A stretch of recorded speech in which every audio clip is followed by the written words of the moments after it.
চাটখিল সোনাইমুড়িতে ধানের শীষের পক্ষে গণসংযোগ ও লিফলেট বিতরণ করেন ঢাকা সিটি কলেজের সাবেক ভিপি এবং নোয়াখালী জেলা বিএনপির আইন বিষয়ক সম্পাদক ব্যারিস্টার মনির হোসেন কাজল। আজকে চাটখিল এবং সোনাইমুড়িতে ধানের শীষের পক্ষে এবং তারেক রহমানের নির্দেশে চাটখিল সোনাইমুড়িতে কাজ করছেন ঢাকা সিটি কলেজের সাবেক ভিপি ব্যারিস্টার মনির হোসেন কাজল।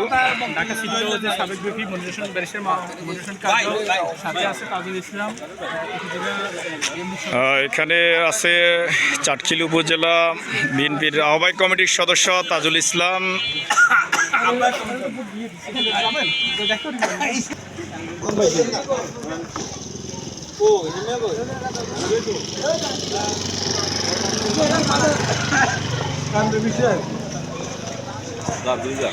তাজু ভাই।